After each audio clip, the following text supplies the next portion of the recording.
दल भंजन गुर सूरमाम बड़ जोधा बहु पर उपकारी। मेरी पीरी दे मालक धन धन श्री गुरु हरगोबिंद साहिब जी दे मुबारक चरण छूह प्राप्त इतिहासक स्थान गुरुद्वारा श्री गुरुसर साहिब विखे रात्रि दे पावन पवित्र दीवाना दे विच नतमस्तक हो रही, हाजरियां लवा रही समूह गुरु की संगत जी। वड भाग है जो सतगुरां दे दर्शन, गुरबानी दे रस भਿੰਨੇ शब्दां दे कीर्तन, सोदार श्री रहराज साहिब जी के जाप और श्री मुखवाक श्रवण कीते लाभ खटिया, लाह प्राप्त किया है। चल रही गुर इतिहास की लड़ीवार कथा विचार का समय। सो आओ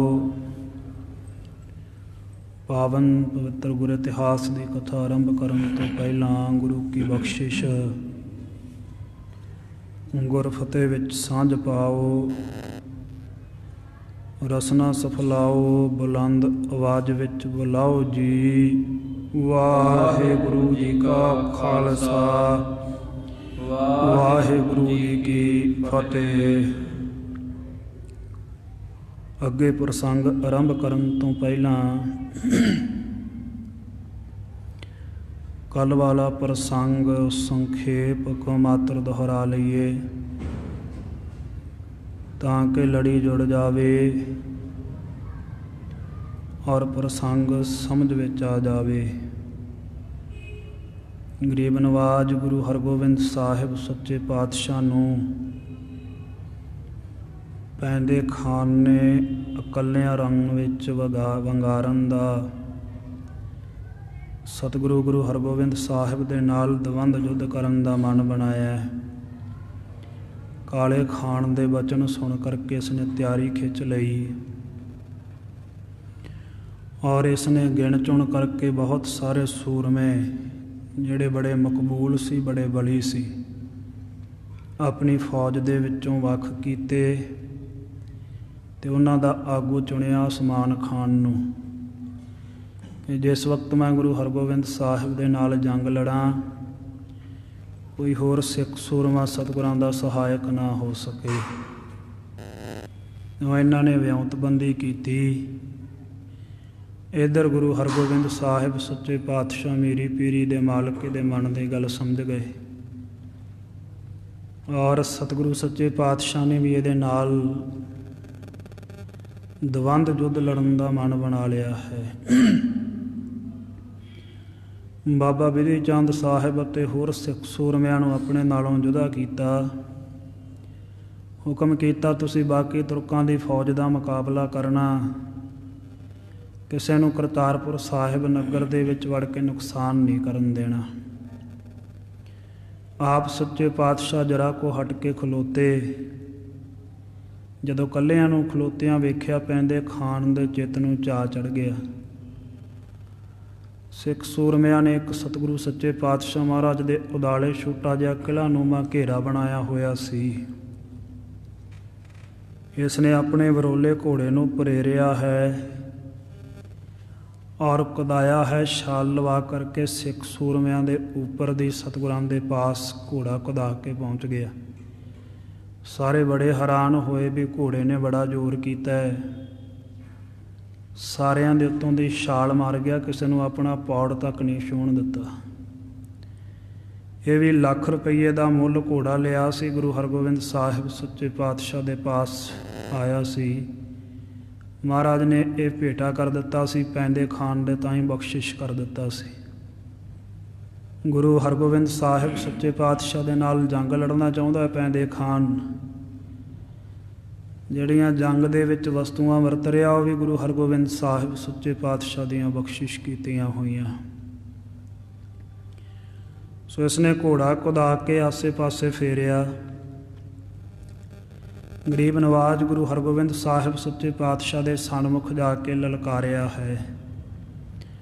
ਕਹਿਣ ਲੱਗਾ, ਮਹਾਰਾਜ ਸੱਚੇ ਪਾਤਸ਼ਾਹ ਹੁਣ ਆਪਣਾ ਬਲ ਸੰਭਾਲੋ, ਜੰਗ ਦੇ ਵਿੱਚੋਂ ਟਾਲਾ ਨਾ ਕਰਿਓ। ਤੁਸੀਂ ਚੇਤੇ ਕਰੋ ਮੈਨੂੰ ਆਪਣੀ ਸਭਾ ਦੇ ਵਿੱਚ ਕਟਵਾਇਆ ਸੀ, ਹੁਣ ਮੈਂ ਉਹ ਬਦਲਾ ਤੁਹਾਡੇ ਪਾਸੋਂ ਲਵਾਂਗਾ, ਤੁਹਾਨੂੰ ਬੰਦੀ ਬਣਾ ਕੇ ਪਕੜ ਕੇ। ਨਹੀਂ ਤੇ ਵੈਸੇ ਮੇਰੇ ਅੱਗੇ ਲੱਗ ਕੇ ਤੁਰ ਪਵੋ, ਮੈਨੂੰ ਸਮਰਪਣ ਕਰ ਦਿਓ ਆਪਣਾ ਆਪ। ਬਾਦਸ਼ਾਹ ਸ਼ਾਹਜਹਾਂ ਦੇ ਪਾਸੋਂ ਤੁਹਾਨੂੰ ਰਿਆਇਤ ਮਿਲ ਜਾਵੇਗੀ। ਜਦੋਂ ਇਹ ਗੱਲ ਇਸ ਦੀ ਸੁਣੀ, ਗੁਰੂ ਹਰਗੋਬਿੰਦ ਸਾਹਿਬ ਸੱਚੇ ਪਾਤਸ਼ਾਹ ਵੀਰ ਰਸ ਵਿੱਚ ਆਏ। ਸੱਚੇ ਪਾਤਸ਼ਾਹ ਕਹਿਣ ਲੱਗੇ, ਰਣ ਉਹ ਛੱਡਦਾ, ਸਮਰਪਣ ਉਹ ਕਰਦਾ ਜਿਹੜਾ ਗਿੱਦੜ ਹੋਵੇ। ਅਸੀਂ ਬਹਾਦਰ ਹਾਂ, ਤੇਰੇ ਨਾਲ ਮੁਕਾਬਲਾ ਕਰਾਂਗੇ। ਤੈਨੂੰ ਜੰਗ ਦੇ ਵਿੱਚ ਸ਼ਸਤਰਾਂ ਦੇ ਨਾਲ ਤੇਰੇ ਨਾਲ ਮਿਲਾਪ ਕਰਾਂਗੇ। ਤੈਨੂੰ ਪਤਾ ਨਹੀਂ ਹੈ, ਤੇਰਾ ਕਾਲ ਬਣ ਕੇ ਖਲੋਤੇ ਆ, ਤੇਰਾ ਵਿਨਾਸ਼ ਕਰਾਂਗੇ ਜੰਗ ਭੂਮੀ ਦੇ ਵਿੱਚ। ਤੂੰ ਕਾਲ ਦੇ ਮੂੰਹ ਵਿੱਚ ਆ ਗਿਆ ਹੈ, ਤੇਰਾ ਸਿਰ ਤੇਰੇ ਧੜ ਦੇ ਨਾਲੋਂ ਜੁਦਾ ਕਰ ਦਿਆਂਗੇ। ਤੂੰ ਆਇਆ ਹੈ ਅਭਿਮਾਨ ਧਾਰ ਕੇ, ਪਰ ਪ੍ਰਾਣ ਵਾਪਸ ਲੈ ਕੇ ਘਰ ਦੇ ਵਿੱਚ ਨਹੀਂ ਪਰਤ ਸਕੇਗਾ। ਇੱਥੇ ਰਣ ਭੂਮੀ ਦੇ ਵਿੱਚ ਤੇਰੇ ਸਵਾਸ ਅਸੀਂ ਕੱਢ ਲੈਣੇ ਆ। ਪਰ ਫਿਰ ਵੀ ਤੂੰ ਗੱਲ ਸੁਣ, ਤੁਰਕਾਂ ਦੀ ਕਚਹਿਰੀ ਵਿੱਚ ਤੂੰ ਡੇਂਗਾ ਮਾਰੀਆਂ ਅਭਿਮਾਨ ਦੇ ਨਾਲ। ਕੂਕ ਕੂਕ ਕੇ ਆਖਿਆ, ਮੈਂ ਬੜਾ ਬਲੀ ਹਾਂ, ਗੁਰੂ ਹਰਗੋਬਿੰਦ ਸਾਹਿਬ ਨੂੰ ਫੜ ਲਵਾਂਗਾ, ਹਰਾ ਦੇਵਾਂਗਾ। ਜੇ ਅਸੀਂ ਪਹਿਲਾਂ ਵਾਰ ਕੀਤਾ ਤੈਨੂੰ ਮੌਕਾ ਨਹੀਂ ਮਿਲਣਾ, ਇਸ ਕਰਕੇ ਤੈਨੂੰ ਮੌਕਾ ਦਿੰਦੇ ਆ। ਪਛਤਾਵਾ ਨਾ ਰਹਿ ਜਾਵੇ ਤੇਰੇ ਮਨ ਵਿੱਚ, ਫਿਰ ਕਵੇਂਗਾ ਬਲ ਮੇਰਾ ਜ਼ੋਰ ਮੇਰੇ ਕੰਮ ਹੀ ਨਹੀਂ ਆਇਆ। ਇਸ ਕਰਕੇ ਆਪਣੇ ਪਾਪਾਂ ਦੀ ਜਿਹੜੀ ਵੀ ਵਿਧੀ ਕਰ ਸਕਦਾ ਕਰ ਲੈ। ਪਹਿਲਾਂ ਵਾਰ ਕਰਨ ਦਾ ਮੌਕਾ ਅਸੀਂ ਤੈਨੂੰ ਦਿੱਤਾ, ਵਾਰ ਕਰਕੇ ਆਪਣੀ ਹਸਰਤ ਪੂਰੀ ਕਰ। ਇਸ ਤਰੀਕੇ ਦੇ ਨਾਲ ਗਰੀਬ ਨਵਾਜ ਸੱਚੇ ਪਾਤਸ਼ਾਹ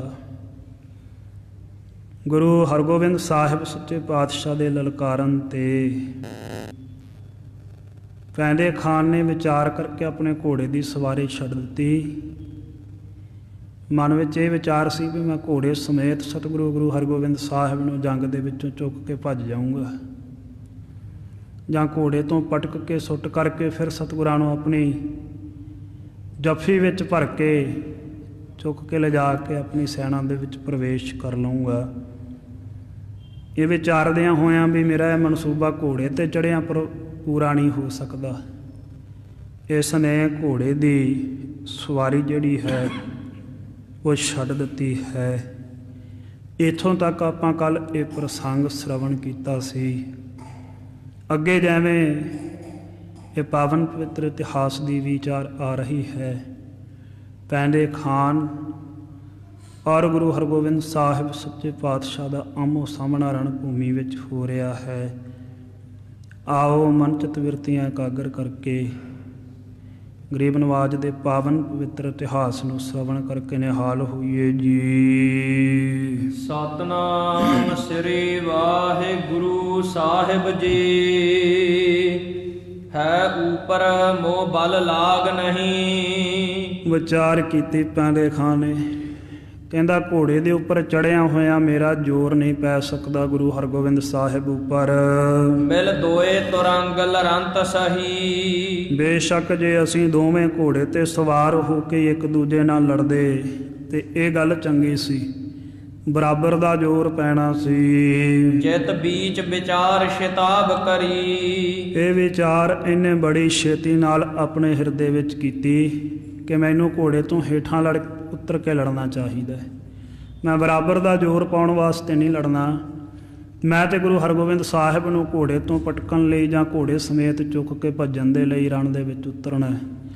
ਸੋ ਇਹ ਵਿਚਾਰ ਕਰਕੇ ਇਸਨੇ ਛੇਤੀ ਦੇ ਨਾਲ ਉਸ ਸਮੇਂ ਬਲਵਾਨ ਤਜਿਓ ਹੈ ਤਾਂ ਹੀ ਘਰੀ। ਉਸੇ ਸਮੇਂ ਆਪਣੇ ਬਲਵਾਨ ਵਰੋਲੇ ਘੋੜੇ ਨੂੰ ਛੱਡ ਦਿੱਤਾ, ਉਹਦੀ ਸਵਾਰੀ ਇਸਨੇ ਤਿਆਗ ਦਿੱਤੀ। ਬਲ ਤੇ ਪਕੜਿਓ ਖਗ ਵਾਰ ਕਰਿਓ। ਬੜੇ ਜ਼ੋਰ ਦੇ ਨਾਲ ਆਪਣੀਆਂ ਬਾਹਾਂ ਦੇ ਵਿੱਚ, ਆਪਣੇ ਹੱਥਾਂ ਦੇ ਵਿੱਚ ਸ਼੍ਰੀ ਸਾਹਿਬ ਨੂੰ ਇਸ ਨੇ ਪਕੜਿਆ ਹੈ ਔਰ ਪਕੜ ਕਰਕੇ ਗਰੀਬ ਨਵਾਜ ਗੁਰੂ ਹਰਗੋਬਿੰਦ ਸਾਹਿਬ ਦੇ ਉੱਪਰ ਵਾਰ ਕੀਤਾ। ਨਿਜ ਹਾਥ ਉਭਾਰਤ ਨੇਰ ਧਰਿਓ। ਵਾਰ ਕਿਵੇਂ ਕਰਦਾ? ਕਹਿੰਦੇ ਆਪਣੇ ਹੱਥ ਨੂੰ ਜਿਹੜੇ ਵਿੱਚ ਸ਼੍ਰੀ ਸਾਹਿਬ ਧਾਰਨ ਕੀਤੇ ਸੀ, ਹਵਾ ਦੇ ਵਿੱਚ ਲਹਿਰਾਇਆ, ਉੱਪਰ ਨੂੰ ਵਾਰ ਭਰਿਆ ਹੈ। ਗੁਰ ਪੀਨ ਉਰ ਤੱਕ ਮਾਰਤ ਭਾ। ਆਪਣੇ ਨੇਤਰਿਆਂ ਦੇ ਨਾਲ, ਆਪਣੀਆਂ ਅੱਖਾਂ ਦੇ ਨਾਲ ਗੁਰੂ ਹਰਗੋਬਿੰਦ ਸਾਹਿਬ ਸੱਚੇ ਪਾਤਸ਼ਾਹ ਦੀ ਲੱਤ ਦਾ ਨਿਸ਼ਾਨਾ ਬਣਾਇਆ। ਗੋਡੇ ਤੋਂ ਉੱਪਰੋਂ ਪੱਟ ਵਾਲੀ ਥਾਂ ਹੁੰਦੀ ਹੈ ਜਿਹਨੂੰ ਜਾਂਘ ਕਹਿੰਦੇ। ਸੋ ਇਹ ਗਰੀਬ ਨਵਾਜ ਸੱਚੇ ਪਾਤਸ਼ਾਹ ਦੀ ਭਾਰੀ ਬਲਵਾਨ ਲੱਤ ਵਾਲੀ ਥਾਂ ਜਾਂਘ ਇਸ ਨੇ ਵੇਖੀ ਹੈ, ਜਿਹਨੂੰ ਸਿੱਧੀ ਬੋਲੀ ਵਿੱਚ ਪੱਟ ਕਹਿੰਦੇ ਆਪਾਂ। ਇਹ ਜਗ੍ਹਾ ਵੇਖ ਕਰਕੇ ਇਸ ਦਾ ਇਹਨੇ ਨਿਸ਼ਾਨਾ ਬਣਾ ਲਿਆ ਹੈ ਵਾਰ ਕਰਨ ਦੇ ਲਈ। ਢਿੱਗ ਹੋਏ ਸੋ ਬਾਹੁ ਪਸਾਰਤ ਭਾ। ਇੱਥੇ ਸਤਿਗੁਰਾਂ ਦੇ ਸ਼੍ਰੀ ਸਾਹਿਬ ਦਾ ਵਾਰ ਕਰਨ ਦੇ ਲਈ ਨੇੜੇ ਹੋ ਕੇ ਬੜੀ ਸਖਤਾਈ ਦੇ ਨਾਲ ਤੇ ਜ਼ੋਰ ਦੇ ਨਾਲ ਆਪਣੇ ਹੱਥ ਨੂੰ, ਪਤਾਂ ਨੂੰ ਉਲਾਰਿਆ ਹੈ ਇਸ ਨੇ। ਹਰ ਗੋਬਿੰਦ ਦੇਖਤ ਧੀਰ ਧਰੀ। ਇੱਧਰ ਗੁਰੂ ਹਰਗੋਬਿੰਦ ਸਾਹਿਬ ਸੱਚੇ ਪਾਤਸ਼ਾਹ ਮਹਾਰਾਜ ਜੀ ਨੇ ਵੇਖ ਲਿਆ, ਪਰਖ ਲਿਆ ਉਸੇ ਸਮੇਂ ਵੀ ਕੀ ਚਾਹੁੰਦਾ ਪੈਂਦੇ ਖਾਨ। ਸਾਰੀ ਗੱਲ ਤੋਂ ਜਾਣੂ ਹੋ ਕੇ ਬੜੀ ਧੀਰਜ ਧਾਰੀ ਹਿਰਦੇ ਦੇ ਵਿੱਚ ਹੌਸਲੇ ਦੇ ਸਮੇਤ ਹੈ ਸੱਚੇ ਪਾਤਸ਼ਾਹ। ਪਗ ਸਾਥ ਸ਼ਿਤਾਬ ਰਕਾਬ ਕਰੀ। ਇਸ ਦਾ ਆਉਂਦਾ ਹੋਇਆ ਵਾਰ ਤੱਕਿਆ ਔਰ ਆਪਣੇ ਚਰਨ ਕਮਲਾਂ ਦੇ ਨਾਲ ਸੱਚੇ ਪਾਤਸ਼ਾਹ ਨੇ ਘੋੜੇ ਦੀ ਜਿਹੜੀ ਰਕਾਬ ਦੇ ਵਿੱਚ ਆਪਣੇ ਚਰਨ ਟਿਕਾਏ ਹੋਏ ਸੀ ਨਾ, ਇਹ ਰਕਾਬ ਆਪਣੀ ਜਾਂਘ ਨੂੰ ਬਚਾਉਣ ਦੇ ਲਈ ਉਤਾਂਹ ਨੂੰ ਕਰ ਦਿੱਤੀ ਹੈ। ਦਹ ਸ਼ੇਰ ਸੋ ਤੋਲ ਵਿਖੇ ਜੁਗ ਤੇ। ਕਹਿੰਦੇ ਉਹ ਦੋਵੇਂ ਜਿਹੜੀਆਂ ਰਕਾਬਾਂ ਸਨ ਘੋੜੇ ਦੀਆਂ, ਜਿਹੜੀਆਂ ਦੋਵਾਂ ਰਕਾਬਾਂ ਵਿੱਚ ਗੁਰੂ ਹਰਗੋਬਿੰਦ ਸਾਹਿਬ ਜੀ ਚਰਨ ਟਿਕਾਉਂਦੇ ਸੀ, ਉਹਨਾਂ ਦਾ ਵਜਨ 10 ਸ਼ੇਰ ਸੀ। ਮਣ ਦਾ 40ਵਾਂ ਹਿੱਸਾ ਮੰਨਿਆ ਜਾਂਦਾ ਇੱਕ ਸ਼ੇਰ, ਭਾਵ 1 ਕਿਲੋ ਹੀ ਲਗਭਗ। ਕਿਲੋ ਤੇ ਸ਼ੇਰ ਦੇ ਜਿਹੜਾ ਭਾਰ ਹੈ ਉਹ ਬਰਾਬਰ ਹੀ ਹੈ। ਸੋ 10 ਕਿਲੋ ਦੀਆਂ ਦੋਵੇਂ ਰਕਾਬਾਂ ਬਣਦੀਆਂ ਸੀ। ਇੱਕ ਰਕਾਬ 5 ਕਿਲੋ ਦੀ ਬਣਦੀ ਹੈ। ਇੰਨੀਆਂ ਭਾਰੀਆਂ ਰਕਾਬਾਂ ਸੀ ਗਰੀਬ ਨਵਾਜ ਸੱਚੇ ਪਾਤਸ਼ਾਹ ਜੀ ਦੇ ਵਿੱਚ ਚਰਨ ਟਿਕਾਉਂਦੇ ਸੀ, ਬੜੀਆਂ ਮਜ਼ਬੂਤ ਬਣੀਆਂ ਹੋਈਆਂ। ਸੋ ਉਹ ਜਿਹੜੀ ਰਕਾਬ ਹੈ ਇੱਕ ਆਪਣੇ ਚਰਨ ਦੇ ਨਾਲ ਤਾਂ ਨੂੰ ਉਲੇਰ ਦਿੱਤੀ ਹੈ, ਅੱਗੇ ਕਰ ਦਿੱਤੀ ਹੈ। ਬਲ ਦੀਰਘ ਸੰਗ ਤਹਾਂ ਲਗਤੇ। ਇਸ ਦਾ ਕੀਤਾ ਹੋਇਆ ਸ਼੍ਰੀ ਸਾਹਿਬ ਦਾ ਵਾਰ ਜਿਹੜਾ ਇਹਨੇ ਬੜੇ ਜ਼ੋਰ ਦੇ ਨਾਲ ਭਰ ਕੇ ਕੀਤਾ ਸੀ, ਉਹ ਉਸ ਸਮੇਂ ਗਰੀਬ ਨਵਾਜ ਸੱਚੇ ਪਾਤਸ਼ਾਹ ਨੇ ਉਤਾਂਹ ਕੀਤੀ ਹੋਈ ਰਕਾਬ ਦੇ ਉੱਪਰ ਇਸ ਦਾ ਕੀਤਾ ਵਾਰ ਲੱਗਿਆ ਹੈ। ਦੋਹਰਾ ਹੋਤੀ ਭਰਤ ਕੀ ਪੀਨ ਬੜ ਖੜਕ ਲਗਿਓ ਤਿਹ ਸੰਗ। ਉਹ ਜਿਹੜੀ ਰਕਾਬ ਸੀ ਉਹ ਕਾਂਸੀ ਦੀ ਕਹਿ ਦੀ ਬਣੀ ਹੋਈ ਧਾਤੂ ਦੀ ਸੀ ਔਰ ਬਹੁਤ ਮੋਟੀ ਤੇ ਬੜੀ ਮਜ਼ਬੂਤ ਸੀ। ਉਸ ਦੇ ਉੱਪਰ ਇਸ ਦਾ ਕੀਤਾ ਹੋਇਆ ਵਾਰ ਜਾ ਕਰਕੇ ਲੱਗਿਆ। ਸਰਿਓ ਨਾ ਕਾਰਜ ਕੁਛ ਤਬੈ ਨਿਫਲਿਓ ਵਾਰ ਕੁਢੰਗ। ਇਸ ਦਾ ਖੋਟੇ ਢੰਗ ਦੇ ਨਾਲ ਕੀਤਾ ਹੋਇਆ ਇਹ ਵਾਰ ਨਿਸ਼ਫਲ ਚਲਿਆ ਗਿਆ। ਕੋਈ ਵੀ ਕਾਰਜ ਇਸ ਦੇ ਪਾਸੋਂ ਉਸ ਸਮੇਂ ਸਰ ਨਾ ਸਕਿਆ, ਪੂਰਾ ਨਾ ਹੋ ਸਕਿਆ। ਪਾਦੜੀ ਛੰਦ ਪੁਣ ਪੈਂਦ ਖਾਨ ਕੁਪ ਕੈ ਪ੍ਰਚੰਡ। ਜਦੋਂ ਪੈਂਦੇ ਖਾਨ ਨੇ ਵੇਖਿਆ ਵੀ ਮੇਰਾ ਇੱਕ ਕੀਤਾ ਹੋਇਆ ਵਾਰ ਅਜਾਈ ਗਿਆ ਹੈ, ਗੁਰੂ ਹਰਗੋਬਿੰਦ ਸਾਹਿਬ ਨੂੰ ਲੱਗ ਨਹੀਂ ਸਕਿਆ, ਇਹ ਬੜਾ ਗੁੱਸੇ ਵਿੱਚ ਆ ਗਿਆ। ਉਸ ਸਮੇਂ ਖੰਡਾ ਉਭਾਰ ਬਲ ਬਾਹ ਦੰਡ। ਆਪਣੀਆਂ ਮਜ਼ਬੂਤ ਬੜੇ ਬਾਹਾਂ ਦੇ ਵਿੱਚ ਫਿਰ ਇਸ ਨੇ ਸ਼੍ਰੀ ਸਾਹਿਬ ਖੰਡਾ ਜੋ ਹੈ ਪਕੜਿਆ ਹੋਇਆ ਤਾਂ ਨੂੰ ਉਲੇਰਿਆ ਹੈ, ਉੱਪਰ ਨੂੰ ਚੁੱਕਿਆ ਹੈ। ਕਰ ਤੁਰਤ ਫੁਰਤ ਕੂਦਿਓ ਉਤੰਗ। ਬੜੀ ਛੇਤੀ ਦੇ ਨਾਲ, ਕਾਹਲੀ ਕਰਕੇ, ਫੁਰਤੀ ਦੇ ਨਾਲ ਉੱਚਾ ਹਵਾ ਦੇ ਵਿੱਚ ਉਤਾਂਹ ਨੂੰ ਉਛਲਿਆ ਹੈ ਜੀ। ਜਿਤ ਚਹਿ ਪ੍ਰਹਾਰ ਪ੍ਰਭ ਕੇ ਸੋ ਅੰਗ। ਹਿਰਦੇ ਵਿੱਚ ਚਾਹੁੰਦਾ ਹੈ ਕਿ ਮੈਂ ਵਾਰ ਕਰਾਂ ਤੇ ਗੁਰੂ ਹਰਗੋਬਿੰਦ ਸਾਹਿਬ ਸੱਚੇ ਪਾਤਸ਼ਾਹ ਦੇ ਸਰੀਰ ਦੇ ਉੱਪਰ ਲੱਗ ਜਾਵੇ। ਸ਼੍ਰੀ ਹਰਗੋਬਿੰਦ ਅਤ ਸ਼ੀਘਰ ਕਾਲ। ਇੱਧਰ ਗਰੀਬ ਨਵਾਜ ਗੁਰੂ ਹਰਗੋਬਿੰਦ ਸਾਹਿਬ ਸੱਚੇ ਪਾਤਸ਼ਾਹ ਜਾਣੇ ਜਾਣ, ਇਹਦੇ ਮਨ ਦੇ ਮਨਸ਼ਾ ਸਮਝਦੇ ਸੀ, ਪਰਖਦੇ ਸੀ। ਨਪੁੰਨ ਜਰਨੈਲ ਸੀ ਔਰ ਬੜੇ ਬਹਾਦਰ ਯੋਧੇ ਸਨ। ਭਾਈ ਗੁਰਦਾਸ ਸਾਹਿਬ ਜੀ ਲਿਖਦੇ ਆ, ਦਲ ਭੰਜਨ ਗੁਰ ਸੂਰਮਾ ਵੱਡ ਯੋਧਾ ਬਹੁ ਪਾਰੇ ਉਪਕਾਰੀ। ਵੱਡੇ ਯੋਧੇ ਸੀ, ਸੂਰਮੇ ਸੀ। ਸੂਰਮੇ ਯੋਧੇ ਉਹ ਹੁੰਦੇ ਆ ਜਿਹੜੇ ਜੰਗ ਦੀਆਂ ਸਾਰੀਆਂ ਰਣਨੀਤੀਆਂ ਦੇ ਵਿੱਚ ਨਿਪੁੰਨ ਹੁੰਦੇ ਆ, ਹਰੇਕ ਤਰੀਕੇ ਨਾਲ ਜੰਗ ਨੂੰ ਬਰੀਕੀ ਦੇ ਨਾਲ ਸਮਝ ਕੇ ਲੜਨ ਤੇ ਜਿੱਤਣ ਦੇ ਵਿੱਚ ਸਮਰੱਥ ਹੁੰਦੇ ਹੈ। ਗੁਰੂ ਤੇ ਆਪ ਕਰਤਾਰ ਸੀ ਗਰੀਬ ਨਵਾਜ ਸੱਚੇ ਪਾਤਸ਼ਾਹ। ਸੋ ਸੱਚੇ ਪਾਤਸ਼ਾਹ ਨੇ ਇਸ ਦੇ ਮਨ ਦੀ ਮਨਸ਼ਾ ਪਛਾਣ ਲਈ ਹੈ। ਬੜੀ ਕਾਹਲੀ ਕੀਤੀ ਉਸ ਸਮੇਂ ਗਰੀਬ ਨਵਾਜ ਨੇ ਵੀ ਫੁਰਤੀ ਵਰਤੀ। ਢਾਲਾ ਬਿਲੰਦ ਕਰ ਲੀਨ ਧਾਰ, ਆਪਣਾ ਜਿਹੜਾ ਢਾਲਾ ਸੀ ਨਾ ਗਰੀਬ ਨਵਾਜ ਸੱਚੇ ਪਾਤਸ਼ਾਹ ਨੇ ਮੋਢਿਆਂ ਦੇ ਪਿੱਛੇ ਕੱਸਿਆ ਹੋਇਆ, ਉਸ ਨੂੰ ਕਾਹਲੀ ਦੇ ਨਾਲ ਆਪਣੇ ਕਰ ਕਮਲਾਂ ਦੇ ਵਿੱਚ ਹੱਥਾਂ ਦੇ ਵਿੱਚ ਪਕੜ ਲਿਆ ਹੈ। ਰਿਪ ਖੜਗ ਆਵ ਤੋਂ ਨਿਕਟ ਦੇਖ, ਔਰ ਪੈਂਦੇ ਖਾਨ ਦੇ ਦੁਆਰਾ ਕੀਤਾ ਹੋਇਆ ਸ਼੍ਰੀ ਸਾਹਿਬ ਦਾ ਖੰਡੇ ਦਾ ਵਾਰ ਗੁਰੂ ਹਰਗੋਬਿੰਦ ਸਾਹਿਬ ਜੀ ਨੇ ਆਪਣੇ ਨੇੜੇ ਆਉਂਦਾ ਵੇਖਿਆ।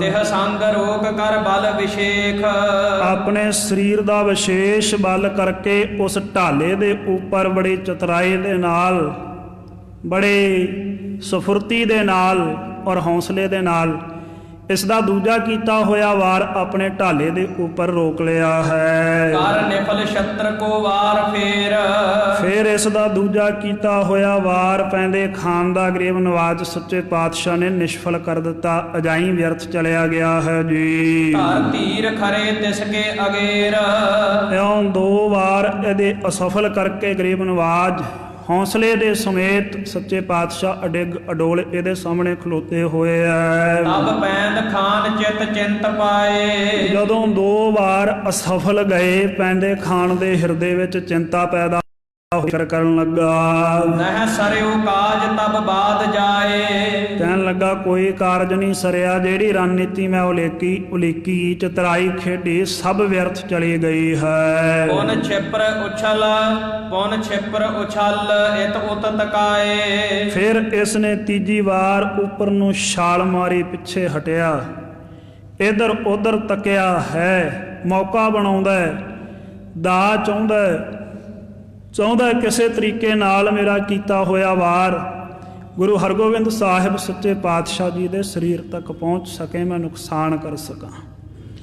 ਸੋ ਇਉਂ ਦਾ ਵੇਖਦਾ ਹੋਇਆ ਜੋ ਸ਼ਸਤਰ ਨਿਪੁੰਨ ਸੂਰਮੇ ਚਲਾਉਣ ਦੇ ਵਿੱਚ ਜਿਹੜੇ ਚੰਗੇ ਤਰੀਕੇ ਦੇ ਨਾਲ ਮਕਬੂਲ ਹੁੰਦੇ, ਉਹ ਜਿਹੜੀਆਂ ਖੇਡਾਂ ਖੇਡਦੇ ਆ ਉਸ ਤਰੀਕੇ ਦੀਆਂ ਖੇਡਾਂ ਖੇਡ ਰਿਹਾ ਹੈ ਜੀ। ਖਰ ਖੜਗ ਪ੍ਰਹਾਰਨ ਕਰਤ ਦਾਏ, ਆਪਣੀ ਤਿੱਖੀ ਸ਼੍ਰੀ ਸਾਹਿਬ ਤਿੱਖਾ ਖੰਡਾ ਗੁਰੂ ਸਾਹਿਬ ਜੀ ਦੇ ਉੱਪਰ ਵਾਰ ਕਰਨ ਦੇ ਲਈ ਮੌਕਾ ਲੱਭਦਾ ਫਿਰਦਾ ਹੈ। ਹੋਏ ਦਿਸ਼ਾ ਦੂਸਰੀ ਰਿਸ ਵਿਸਾਲ, ਬੜਾ ਗੁੱਸਾ ਕੀਤਾ, 2 ਵਾਰ ਨਿਸ਼ਫਲ ਗਏ। ਜਿੱਧਰੋਂ ਪਹਿਲੋਂ ਜਿਹੜੀ ਦਿਸ਼ਾ ਵਾਲੇ ਪਾਸਿਓਂ ਇਸ ਨੇ ਵਾਰ ਕੀਤੇ ਸੀ ਉਹ ਪਾਸਾ ਛੱਡ ਦਿੱਤਾ, ਹੁਣ ਦੂਜੇ ਪਾਸਿਓਂ ਵਾਰ ਕਰਨ ਦੇ ਵਾਸਤੇ ਉਦਮ ਧਾਰਿਆ। ਕਰ ਕੋ ਉਭਾਰ ਮਾਰਿਓ ਕਰਾਲ, ਦੂਜੇ ਪਾਸਿਓਂ ਜਾ ਕੇ ਆਪਣੇ ਹੱਥ ਨੂੰ ਹਵਾ ਵਿੱਚ ਉਛਾਲਿਆ ਔਰ ਬੜੇ ਜ਼ੋਰ ਦੇ ਨਾਲ ਗੁਰੂ ਹਰਗੋਬਿੰਦ ਸਾਹਿਬ ਉੱਪਰ ਤੀਜਾ ਵਾਰ ਕੀਤਾ ਜੀ। ਗੁਰ ਵੀਰ ਬਹਾਦਰ ਧੀਰ ਸਾਥ, ਇਧਰ ਬੜੀ ਬਹਾਦਰ ਸੂਰਮੇ ਸਤਿਗੁਰਾਂ ਨੇ ਬੜੀ ਧੀਰਜ ਦੇ ਨਾਲ, ਬੜੇ ਹੌਸਲੇ ਦੇ ਨਾਲ ਕਰ ਛਿਪਰ ਤਾਹੇ ਦਿਸ਼ਕੀਨ ਹਾਥ, ਜਿੱਧਰਲੇ ਬੰਨੇ ਇਸ ਨੇ ਵਾਰ ਕੀਤਾ ਸੀ ਉਧਰਲੇ ਬੰਨੇ ਨੂੰ ਆਪਣਾ ਢਾਲੇ ਵਾਲਾ ਹੱਥ ਵਧਾ ਦਿੱਤਾ। ਮਹਾਰਾਜ ਨੇ ਢਾਲੇ ਦੇ ਉੱਪਰ ਇਸ ਦਾ ਵਾਰ ਰੋਕਣ ਦੇ ਲਈ ਵੱਡ ਸਿਪਰ ਸਵਾ ਸਿਰ ਫੂਲ ਜੋਏ, ਗਰੀਬ ਨਵਾਜ ਸੱਚੇ ਪਾਤਸ਼ਾਹ ਜੀ ਦੀ ਵੱਡੀ ਢਾਲ ਸੀ ਭਾਰੀ, ਜਿਹੜਾ ਅਗਲੇ ਬੰਨੇ ਫੁੱਲ ਸੀ ਨਾ ਲੱਗਿਆ ਹੋਇਆ ਢਾਲ ਦੇ ਉੱਪਰ ਅੱਗੇ, ਉਹ ਫੁੱਲ ਹੀ ਇਕੱਲਾ 1.25 ਕਿਲੋ ਵਜਨ ਦਾ ਸੀ ਗਰੀਬ ਨਵਾਜ ਦੀ ਢਾਲ ਦੇ ਉੱਪਰ। ਸਾਰੀ ਵਜਨ ਕਈਆਂ ਦੀ ਢਾਲ ਨਹੀਂ ਹੁੰਦੀ ਕਿਲੋ 2-2 ਕਿਲੋ ਦੀ। ਗਰੀਬ ਨਵਾਜ ਦੀ ਢਾਲ ਨੂੰ ਇਕੱਲਾ ਫੁੱਲ ਹੀ ਅਗਲੇ ਬੰਨੇ ਜਿਹੜਾ ਲੱਗਿਆ ਹੋਇਆ ਲੋਹੇ ਦਾ, ਉਹੀ ਇਕੱਲਾ 1.25 ਕਿਲੋ ਦਾ ਹੈ। ਦੇਹ ਲਗਿਓ ਖੜਗ ਬਲ ਅਧਿਕ ਸੋਏ, ਇਸ ਦਾ ਬੜੇ ਜ਼ੋਰ ਦੇ ਨਾਲ ਕੀਤਾ ਹੋਇਆ ਖੰਡੇ ਦਾ ਵਾਰ ਉਸ ਢਾਲੇ ਦੇ ਫੁੱਲ ਦੇ ਉੱਪਰ ਲੱਗਿਆ ਜੀ। ਖੰਡਾ ਦੁਖੰਡ ਟੂਟਿਓ ਪ੍ਰਚੰਡ, ਉਸੇ ਸਮੇਂ ਖੰਡਾ ਜਿਹੜਾ ਇਸ ਦਾ ਬੜਾ ਤਿੱਖੀ ਧਾਰ ਵਾਲਾ ਸੀ, ਮਜ਼ਬੂਤ, ਢਾਲੇ ਦੇ ਫੁੱਲ ਨਾਲ ਟਕਰਾ ਕੇ ਭਿਆਨਕ ਖੰਡਾ ਟੁੱਟ ਕੇ 2 ਟੋਟੇ ਹੋ ਗਿਆ ਹੈ। ਰਹਿ ਹਾਥ ਮੁਸ਼ਟ ਵੱਡ ਬਾਹ ਦੰਡ, ਇਸ ਦੀਆਂ ਭਾਰੀ ਮਜ਼ਬੂਤ ਬਲਵਾਨ ਬਾਹਾਂ ਦੇ ਵਿੱਚ ਕੱਲੀ ਖੰਡੇ ਦੀ ਉਹ ਮੁੱਠ ਰਹਿ ਗਈ ਹੈ ਜੀ। ਸ਼੍ਰੀ ਹਰਗੋਬਿੰਦ ਅਵਲੋਕ ਤਾਹੇ, ਧੰਨ ਸ਼੍ਰੀ ਗੁਰੂ ਹਰਗੋਬਿੰਦ ਸਾਹਿਬ ਸੱਚੇ ਪਾਤਸ਼ਾਹ ਮਹਾਰਾਜ ਨੇ ਵੇਖਿਆ ਹੈ ਉਸ ਦੇ ਤਾਈ। ਅਬ ਹਤਨ ਹੇਤ ਕੀਏ ਵਾਰ ਨਾਹੇ, ਵੇਖਿਆ ਵੀ ਹੁਣ ਇਸ ਨੂੰ ਮਾਰਨਾ ਨਹੀਂ ਚਾਹੀਦਾ, ਕਿਉਂਕਿ ਇਹਦੇ ਹੱਥ ਦੇ ਵਿੱਚ ਸ਼ਸਤਰ ਨਹੀਂ ਰਿਹਾ, ਇਸ ਕਰਕੇ ਅਨੁਚਿਤ ਹੋਏਗਾ, ਇਹ ਜੰਗ ਦਾ ਧਰਮ ਨਹੀਂ ਹੈ। ਹੋਇ ਕੋ ਲਚਾਰ ਨਿਜ ਚਿੱਤ ਵਿਚਾਰ, ਇਸ ਨੂੰ ਲਚਾਰ ਹੋਇਆ, ਬੇਵਸ ਹੋਇਆ, ਸਮਝਿਆ ਬਿਨਾ ਸ਼ਸਤਰ ਤੋਂ ਆਪਣੇ ਹਿਰਦੇ ਦੇ ਵਿੱਚ ਮਰਿਆਦਾ ਪੁਰਸ਼ੋਤਮ ਗਰੀਬ ਨਵਾਜ ਨੇ ਬਲ ਬਾਹ ਕਰਨ ਗੁਰ ਸੋ ਜੁਝਾਰ। ਫਿਰ ਇਸ ਨੇ ਆਪਣੇ ਹਿਰਦੇ ਵਿੱਚ ਵਿਚਾਰ ਕੀਤੀ ਵੀ ਸ਼ਸਤਰ ਤੇ ਰਿਹਾ ਨਹੀਂ ਹੱਥ ਵਿੱਚ, ਹੁਣ ਮੈਂ ਬਾਹਾਂ ਦੇ ਨਾਲ ਗਰੀਬ ਨਵਾਜ ਗੁਰੂ ਹਰਗੋਬਿੰਦ ਸਾਹਿਬ ਦੇ ਨਾਲ ਬਲ ਕਰਾਂ, ਹੱਥੋਂ ਵੱਥੀ ਹੋ ਜਾਵਾਂ ਸਤਿਗੁਰਾਂ ਦੇ ਨਾਲ। ਸੋ ਸ਼ਸਤਰ ਨਹੀਂ ਰਿਹਾ ਤੇ ਫਿਰ ਕੀ ਹੋ ਗਿਆ? ਆਪਣੇ ਜ਼ੋਰ ਤੇ ਪਹਿਲਾਂ ਹੀ ਇਸ ਨੂੰ ਅਭਿਮਾਨ ਸੀ ਬੜਾ, ਜ਼ੋਰ ਹੱਥਾਂ ਦਾ ਦਾ ਅਪਣਾਉਣ ਦੇ ਵਾਸਤੇ ਤੇ ਪਹਿਲਾਂ ਸੋਚ ਕੇ ਜੰਗ ਦੇ ਵਿੱਚ ਕੁੱਦਿਆ ਸੀ।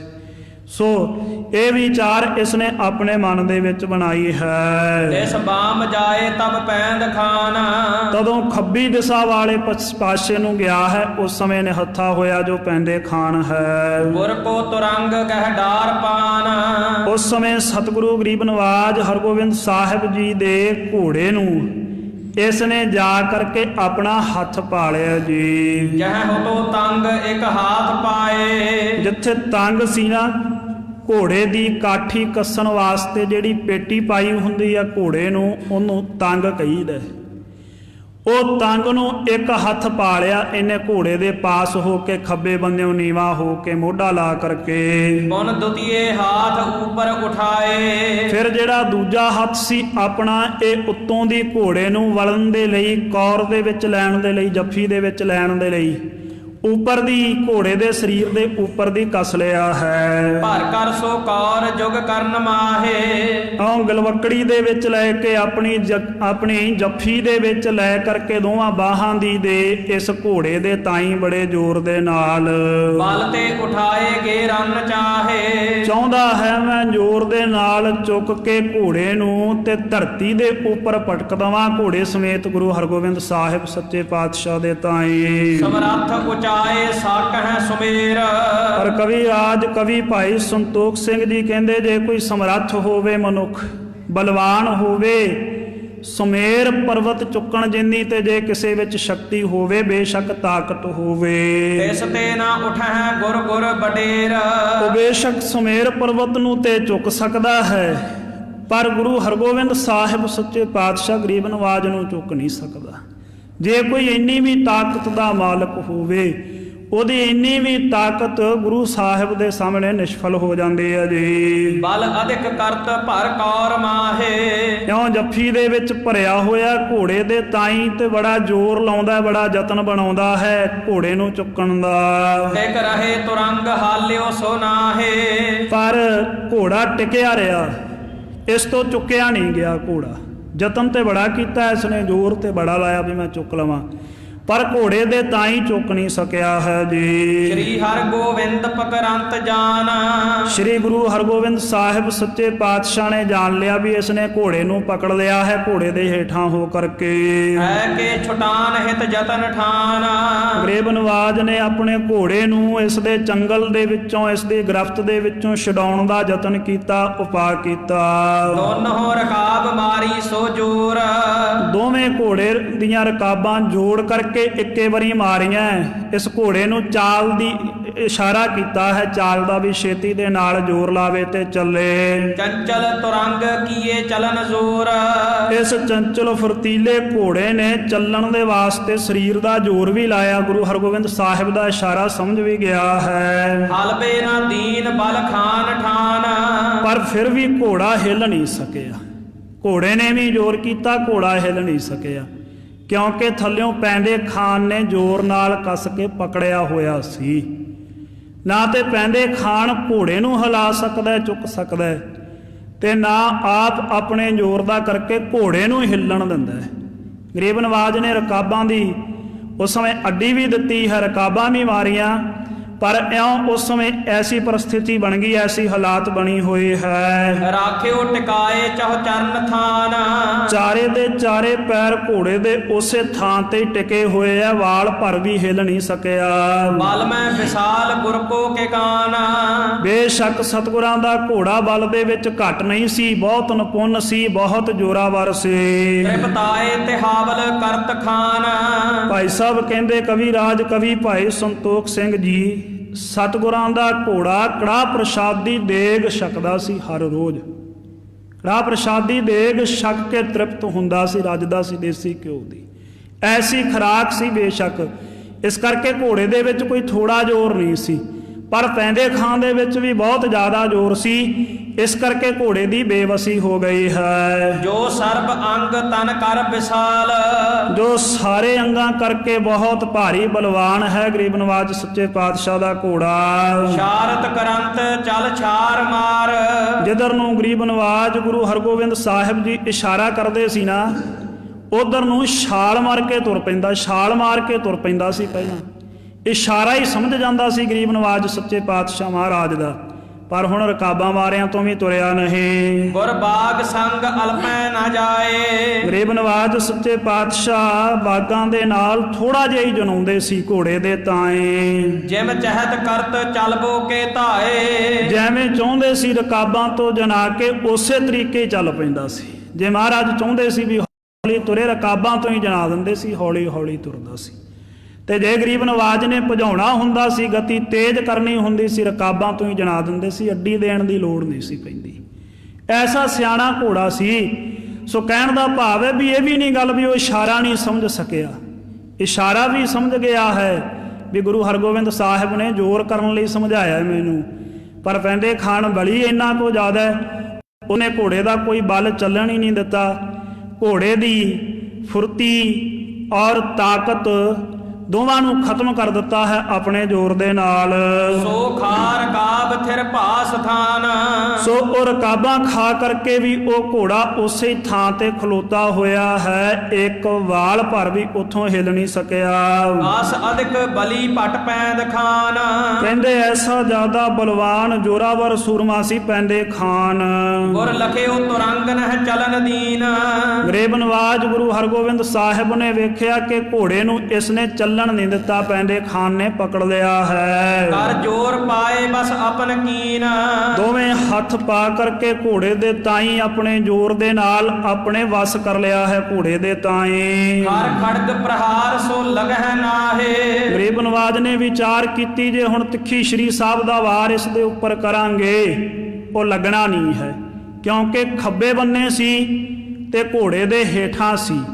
ਸੋ ਸੱਜਾ ਹੱਥ ਖੱਬੇ ਬੰਨੇ ਨੂੰ ਜਾਣਾ ਨਹੀਂ ਉੱਥੋਂ ਤੱਕ, ਇੱਕ ਹੈ ਓਟ ਦੇ ਵਿੱਚ ਹੈ, ਓਲੇ ਦੇ ਵਿੱਚ ਹੈ, ਇਸ ਕਰਕੇ ਸ਼੍ਰੀ ਸਾਹਿਬ ਦੀ ਮਾਰ ਦੇ ਹੇਠਾਂ ਤੋਂ ਦੂਰ ਹੈ। ਦੇਸ਼ ਬਾਮ ਵਿਖੈ ਅਤ ਨਿਕਟ ਆਹੇ, ਬਹੁਤ ਜ਼ਿਆਦਾ ਨੇੜੇ ਹੈ ਖੱਬੀ ਦਿਸ਼ਾ ਵਾਲੇ ਪਾਸੇ ਨੂੰ। ਚਿਤਵੰਤ ਗੁਰੂ ਰਿਪ ਹਤਨ ਹੇਤ, ਵਿਚਾਰ ਕੀਤੀ ਗਰੀਬ ਨਵਾਜ ਸੱਚੇ ਪਾਤਸ਼ਾਹ ਨੇ ਵੀ ਹੁਣ ਪੈਂਦੇ ਖਾਣ ਦੇ ਤਾਈ ਮਾਰ ਦਈਏ। ਕੋ ਕਰਹਿ ਜਤਨ ਰਹਿ ਜੰਗ ਖੇਤ, ਕਿਹੜਾ ਯਤਨ ਬਣਾਈਏ, ਕਿਹੜਾ ਹੀਲਾ ਅਪਣਾਈਏ, ਕਿਹੜੇ ਤਰੀਕੇ ਦੇ ਨਾਲ ਇਹਨੂੰ ਰਣ ਭੂਮੀ ਦੇ ਵਿੱਚ ਹੀ ਰੱਖ ਲਈਏ, ਹੁਣ ਇੱਥੋਂ ਜਾਵੇ ਨਾ। ਤਤਕਾਲ ਗਰਭ ਢਾਲਾ ਸੰਭਾਲ, ਉਸੇ ਸਮੇਂ ਗਰੀਬ ਨਵਾਜ ਸੱਚੇ ਪਾਤਸ਼ਾਹ ਨੇ ਆਪਣੇ ਖੱਬੇ ਹੱਥ ਦੇ ਵਿੱਚ ਜਿਹੜੀ ਢਾਲ ਪਕੜੀ ਹੋਈ ਸੀ ਨਾ, ਆਪਣੀ ਭਾਰੀ ਬਹੁਤ ਜਿਹੜੀ ਮਜ਼ਬੂਤ ਬਣੀ ਹੋਈ ਸੀ, ਉਸ ਢਾਲੇ ਨੂੰ ਸੱਚੇ ਪਾਤਸ਼ਾਹ ਮਹਾਰਾਜ ਨੇ ਸੰਭਾਲਿਆ ਹੈ, ਆਪਣੇ ਹੱਥ ਦੇ ਵਿੱਚ ਪਕੜ ਲਿਆ ਹੈ। ਕਰ ਕੋ ਉਠਾਏ ਕਰ ਬਲ ਵਿਸਾਲ, ਆਪਣੇ ਖੱਬੇ ਹੱਥ ਨੂੰ ਢਾਲ ਪਕੜੀ ਹੋਈ ਹੈ, ਗਰੀਬ ਨਵਾਜ ਨੇ ਹਵਾ ਦੇ ਵਿੱਚ ਉਤਾਂਹ ਨੂੰ ਚੁੱਕ ਲਿਆ ਬੜੇ ਜ਼ੋਰ ਦੇ ਨਾਲ, ਬੜੀ ਸਖਤਾਈ ਦੇ ਨਾਲ।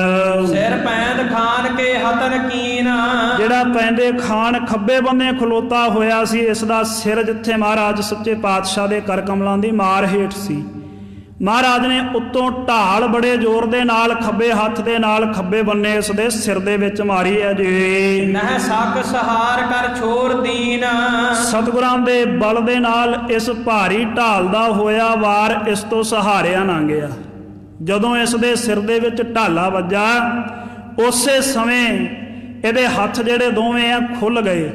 ਜਿਹੜੀ ਪਕੜ ਇਸ ਨੇ ਘੋੜੇ ਦੇ ਉੱਪਰ ਬਣਾਈ ਹੋਈ ਸੀ ਉਹ ਅਚਾਨਕ ਹੀ ਛੁੱਟ ਗਈ ਹੈ। ਫਿਰ ਭਇਓ ਕੁਛਕ ਬਹੁ ਘੂਮ ਘੂਮ, ਕੁਝ ਕੁ ਸਮਾਂ ਸਿੱਧਾ ਖਲੋਤਾ ਰਿਹਾ ਹੱਥ ਛੱਡ ਕੇ, ਪਰ ਇਸ ਦਾ ਸਿਰ ਘੁੰਮ ਰਿਹਾ, ਇਸ ਨੂੰ ਚੱਕਰ ਆ ਰਹੇ ਆ ਭਾਰੀ ਢਾਲ ਦੀ ਮਾਰ ਖਾਣ ਕਰਕੇ। ਗਿਰ ਪਰਿਓ ਘੂਮ ਬਹੁ ਝੂਮ ਝੂਮ, ਫਿਰ ਇਹ ਵਾਰ ਨੂੰ ਸਹਾਰ ਨਾ ਸਕਿਆ, ਭਵਾਂਟਣੀ ਖਾ ਕਰਕੇ ਧਰਤੀ ਦੇ ਉੱਪਰ ਡਿੱਗ ਪਿਆ ਜੀ। ਜਾਲੂਨ ਭਾਰ ਹਵੈ ਕੈ ਬਿਹਾਲ, ਗੋਡਿਆਂ ਦੇ ਭਾਰ ਹੋ ਗਿਆ, ਧਰਤੀ ਦੇ ਉੱਪਰ ਬੁਰਾ ਹਾਲ ਹੋ ਗਿਆ, ਇਸ ਦਾ ਮੰਦਾ ਹਾਲ ਹੋ ਗਿਆ ਹੈ। ਛਿਤ ਪਰਸੋ ਪਰਿਓ ਮੁਰਛਾ ਵਿਸਾਲ, ਧਰਤੀ ਦੇ ਉੱਪਰ ਡਿੱਗ ਪਿਆ ਹੈ, ਬੇਹੋਸ਼ੀ ਦੀ ਦਸ਼ਾ ਛਾ ਗਈ, ਇਸ ਦੇ ਉੱਪਰ ਗਹਿਰੀ ਬੇਹੋਸ਼ੀ ਦੇ ਵਿੱਚ ਚਲਿਆ ਗਿਆ। ਤਨ ਸਵੇਦ ਸਹਿਤ ਸ੍ਰੀ ਗੁਰ ਨਿਹਾਰ, ਇੱਧਰ ਗਰੀਬ ਨਵਾਜ ਗੁਰੂ ਹਰਗੋਬਿੰਦ ਸਾਹਿਬ ਸੱਚੇ ਪਾਤਸ਼ਾਹ ਨੇ ਵੇਖਿਆ ਪੈਂਦੇ ਖਾਣ ਨੂੰ, ਜਿਹੜਾ ਧਰਤੀ ਦੇ ਉੱਪਰ ਡਿੱਗਿਆ ਹੋਇਆ ਬੇਹੋਸ਼ੀ ਦੀ ਹਾਲਾਤ ਦੇ ਵਿੱਚ, ਤੇ ਇਸ ਦੇ ਸਾਰੇ ਕੱਪੜੇ ਆ ਜਿਹੜੇ ਉਹ ਪਸੀਨੇ ਦੇ ਨਾਲ ਭਿੱਜੇ ਹੋਏ ਆ ਜੀ। ਸੁਧ ਬਿਨਾ ਭਇਓ ਲਹਕੀਨ ਵਾਰ, ਇਹ ਬਿਨਾ ਖਬਰ ਤੋਂ ਸੀ, ਕੋਈ ਸੋਝੀ ਨਹੀਂ ਸੀ ਇਸ ਨੂੰ, ਆਪਣੇ ਸਰੀਰ ਦੀ ਸੁਚੇਤ ਨਹੀਂ ਸੀ, ਇਸ ਕਰਕੇ ਮਹਾਰਾਜ ਸੱਚੇ ਪਾਤਸ਼ਾਹ ਨੇ ਫਿਰ ਇਸ ਦੇ ਉੱਪਰ ਵਾਰ ਨਾ ਕੀਤਾ। ਤਤਕਾਲ ਤੁਰੰਗਮ ਛੋਰ ਦੀਨ, ਗਰੀਬ ਨਵਾਜ ਨੇ ਤਤਕਾਲ ਉਸੇ ਸਮੇਂ ਆਪਣਾ ਘੋੜਾ ਛੱਡ ਦਿੱਤਾ ਹੈ, ਘੋੜੇ ਤੋਂ ਹੇਠਾਂ ਉੱਤਰ ਆਏ ਗਰੀਬ ਨਵਾਜ ਜੀ। ਹਰ ਉਤਰ ਗੁਰੂ ਰਣ ਧਰਮ ਚੀਨ, ਔਰ ਆਪਣੇ ਧਰਮ ਨੂੰ ਵੇਖਿਆ, ਰਣ ਭੂਮੀ ਦੇ ਨਿਯਮ ਨੂੰ ਪਰਖਿਆ, ਔਰ ਧਰਤੀ ਦੇ ਉੱਪਰ ਆਪਣੇ ਚਰਨਾਂ ਦੇ ਉੱਪਰ ਖਲੋ ਗਏ। ਜਬ ਛੁੱਟੀ ਮੂਰਛਾ ਸੁਧ ਸਰੀਰ, ਇੱਧਰ ਜਦੋਂ ਪੈਂਦੇ ਖਾਣ ਦੀ ਬੇਹੋਸ਼ੀ ਖੁੱਲੀ, ਇਸ ਨੂੰ ਆਪਣੇ ਸਰੀਰ ਦੀ ਖਬਰ ਪ੍ਰਾਪਤ ਹੋਈ, ਹੋਸ਼ ਆਇਆ ਹੈ। ਦੋਹੇ ਦਿਸ਼ਨ ਸੈਨ ਕੇ ਪਿਖਤ ਵੀਰ, ਵੇਖ ਰਹੇ ਸਨ ਉਸ ਸਮੇਂ ਦੋਵਾਂ ਫੌਜਾਂ ਦੇ ਜਿਹੜੇ ਸੂਰਮੇ ਖਲੋਤੇ ਹੋਏ ਇਸ ਭਾਰੀ ਜੰਗ ਦੇ ਤਾਈਂ। ਗੁਰ ਕੇਰ ਜੋ ਅੰਤਹਿਪੁਰ ਵਿਸਾਲ, ਗੁਰੂ ਸਾਹਿਬ ਜੀ ਦੇ ਜਿਹੜੇ ਮਹਿਲ ਹੈ, ਮਾਤਾ ਮਰਵਾਹੀ ਜੀ ਔਰ ਮਾਤਾ ਨਾਨਕੀ ਜੀ, ਚੜ ਤੁੰਗ ਅਟਾਰਨ ਤਤਕਾਲ, ਉਹ ਵੀ ਉਸ ਸਮੇਂ ਉੱਚੀ ਜਗ੍ਹਾ ਦੇ ਉੱਪਰ ਮਹਿਲਾਂ ਦੀਆਂ ਅਟਾਰੀਆਂ ਦੇ ਵਿੱਚ ਸਥਿਤ ਹੋ ਕਰਕੇ ਇਸ ਜੰਗ ਦੇ ਤਾਈਂ ਤੱਕ ਰਹੇ ਸਨ, ਵੇਖ ਰਹੇ ਸਨ। ਅਬ ਲੋਕ ਝਰੋਖਨ ਮਹਿ ਸਾ ਤਰਾਸ, ਵੇਖ ਰਹੇ ਸਨ ਇਸ ਡਰਾਉਣੇ ਜੰਗ ਦੇ ਤਾਈਂ, ਜੋ ਬੜਾ ਭਿਆਨਕ ਹੈ, ਕਿਉਂਕਿ ਬਹੁਤ ਸਾਰੀਆਂ ਤੁਰਕਾਂ ਦੀਆਂ ਲਾਸ਼ਾਂ ਡਿੱਗੀਆਂ ਹੋਈਆਂ, ਘੋੜੇ ਵੀ ਵੱਡ ਕਰਕੇ ਇੱਥੇ ਢੇਰ ਲੱਗੇ ਪਏ ਐ, ਔਰ ਪਰਲ ਧਰਤੀ ਦੇ ਉੱਪਰ ਜਿਵੇਂ ਝੀਲਾਂ ਬਣ ਜਾਂਦੀਆਂ ਨਾ ਬਰਸਾਤ ਦੇ ਪਾਣੀ ਦੇ ਨਾਲ, ਛੋਟੀਆਂ ਨਾਲੀਆਂ, ਇਉਂ ਖੂਨ ਦੀਆਂ ਨਾਲੀਆਂ ਵਹਿ ਰਹੀਆਂ ਕਰਤਾਰਪੁਰ ਦੀ ਇਸ ਜੰਗ ਦੇ ਵਿੱਚ। ਬੇਅੰਤ ਮਾਸ ਖਾਣੇ ਪੰਛੀ ਪਸ਼ੂ ਇਕੱਤਰ ਹੋਏ ਐ, ਇਸ ਡਰਾਵਣੇ ਮਾਹੌਲ ਦੇ ਤਾਈਂ ਵੇਖ ਰਹੇ ਹਨ ਗਰੀਬ ਨਵਾਜ ਸੱਚੇ ਪਾਤਸ਼ਾਹ ਦੇ ਮਹਿਲ ਵੇ। ਸ਼੍ਰੀ ਗੁਰ ਮਨਾਏ ਧਰ ਕਰ ਵਿਸਾਸ, ਔਰ ਵਿਸ਼ਵਾਸ ਰੱਖ ਕਰਕੇ ਗੁਰੂ ਨਾਨਕ ਦੇਵ ਸਾਹਿਬ ਜੀ ਦੇ ਉੱਪਰ ਯਕੀਨ ਰੱਖ ਕਰਕੇ ਗੁਰੂ ਕੇ ਮਹਿਲ ਗੁਰੂ ਨਾਨਕ ਦੇਵ ਸਾਹਿਬ ਨੂੰ ਵਾਰ-ਵਾਰ ਮਨਾਉਂਦੇ ਆ, ਚੇਤੇ ਕਰਦੇ ਆ, ਸਤਿਗੁਰਾਂ ਦੇ ਚਰਨਾਂ ਵਿੱਚ ਅਰਜ਼ ਗੁਜ਼ਾਰਦੇ ਆ, ਬੇਨਤੀ ਕਰਦੇ ਆ ਜੀ। ਸ਼੍ਰੀ ਨਾਨਕ ਆਦ ਹੋਵਹੁ ਸਹਾਏ, ਇਹ ਸ਼੍ਰੀ ਗੁਰੂ ਨਾਨਕ ਦੇਵ ਸਾਹਿਬ ਸੱਚੇ ਪਾਤਸ਼ਾਹ, ਗੁਰੂ ਅੰਗਦ ਦੇਵ ਸਾਹਿਬ ਜੀ, ਗੁਰੂ ਅਮਰਦਾਸ ਸਾਹਿਬ ਜੀ, ਗੁਰੂ ਰਾਮਦਾਸ ਸਾਹਿਬ ਜੀ, ਗੁਰੂ ਅਰਜਨ ਦੇਵ ਸਾਹਿਬ ਜੀ, ਆਪ ਕਿਰਪਾ ਕਰੋ, ਇਸ ਜੰਗ ਦੇ ਵਿੱਚ ਸਹਾਇਕ ਹੋਵੋ ਸਿੱਖ ਸੈਨਿਕਾਂ ਦੇ, ਸਿੱਖ ਸੂਰਮਿਆਂ ਦੇ। ਸਮੁਦਾਇ ਤੁਰਕ ਤੇ ਲਿਹੋ ਬਚਾਏ, ਇਹਨਾਂ ਸਾਰੇ ਤੁਰਕਾਂ ਦੇ ਇਕੱਠ ਤੋਂ ਕਿਰਪਾ ਕਰਕੇ ਸਿੱਖ ਸੂਰਮਿਆਂ ਦੀ ਰੱਖਿਆ ਕਰੋ, ਕਰਤਾਰਪੁਰ ਸਾਹਿਬ ਨਗਰ ਦੀ ਰੱਖਿਆ ਕਰੋ ਜੀ। ਤੈਮ ਅਪਰ ਨਗਰ ਕੀ ਬਾਲ ਜਾਲ, ਇਸੇ ਤਰੀਕੇ ਨਾਲ ਹੋਰ ਵੀ ਜਿਹੜੀਆਂ ਨਗਰ ਦੀਆਂ ਇਸਤਰੀਆਂ ਹਨ, ਆਪਣੇ ਪਰਿਵਾਰਾਂ ਸਮੇਤ, ਬਾਨਕਨ ਸਮੇਤ ਪਿਖਤਾਤ ਕਾਲ, ਆਪਣੇ ਬਾਲਕਾਂ ਦੇ ਸਮੇਤ ਜਿੱਥੇ ਜਿਹਨੂੰ ਮਹਿਫੂਜ਼ ਥਾਂ ਮਿਲੀ ਇਸ ਜੰਗ ਦੇ ਤਾਈਂ ਸਭ ਵੇਖਣ ਦੀ ਕੋਸ਼ਿਸ਼ ਕਰਦੇ ਆ ਜੀ। ਆਤ ਤਰਾਸ ਪਾਏ ਥਰ ਹਰ ਕਰੰਤ, ਬਹੁਤ ਜ਼ਿਆਦਾ ਭਾਰੀ ਡਰ ਪ੍ਰਾਪਤ ਕਰਕੇ ਲੋਕ ਕਰਤਾਰਪੁਰ ਸਾਹਿਬ ਦੇ ਡਰਦੇ ਆ ਹਿਰਦੇ ਦੇ ਵਿੱਚ। ਭਗਵੰਤ ਅਰਾਧਤ ਜਗਤ ਕੰਤ, ਔਰ ਜਗਤ ਦੇ ਮਾਲਕ ਗੁਰੂ ਨਾਨਕ ਦੇਵ ਸਾਹਿਬ ਸੱਚੇ ਪਾਤਸ਼ਾਹ ਈਸ਼ਵਰ ਦੇ ਤਾਈਂ, ਮਾਲਕ ਦੇ ਤਾਈਂ ਇਹ ਸਾਰੇ ਲੋਕ ਭੈ ਦੇ ਨਾਲ ਚੇਤੇ ਕਰ ਰਹੇ ਹਨ, ਪ੍ਰੇਮ ਦੇ ਨਾਲ ਚੇਤੇ ਕਰ ਰਹੇ ਹਨ ਜੀ। ਪ੍ਰਭ ਮਹਾਰਾਜ ਰੱਖੋ ਸੋ ਲਾਜ, ਕੀ ਕਹਿੰਦੇ ਆ ਲੋਕ, हे ਪ੍ਰਭੂ ਮਹਾਰਾਜ ਗੁਰੂ ਨਾਨਕ ਦੇਵ ਸਾਹਿਬ ਕਿਰਪਾ ਕਰੋ, ਸਾਡੀ ਲਾਜ ਰੱਖੋ, ਸਾਡੀ ਪੱਤ ਰੱਖੋ, ਇੱਜ਼ਤ ਰੱਖੋ। ਤੁਰਕਾਨ ਹਾਨ ਕੈ ਜਾਹੇ ਭਾਜ, ਜਾਂ ਤੇ ਇਹਨਾਂ ਤੁਰਕਾਂ ਦਾ ਨਾਸ਼ ਹੋ ਜਾਵੇ ਇਸ ਜੰਗ ਦੇ ਵਿੱਚ, ਇਹ ਜਿਹੜੇ ਚੜ ਕੇ ਆਏ ਆ ਸਾਰੇ ਮੌਤ ਨੂੰ ਪ੍ਰਾਪਤ ਹੋ ਜਾਵਣ, ਜਾਂ ਫਿਰ ਇਹ ਸਾਰੇ ਦੇ ਸਾਰੇ ਜੰਗ ਤਿਆਗ ਕੇ ਛੱਡ ਕਰਕੇ ਭੱਜ ਜਾਵਣ।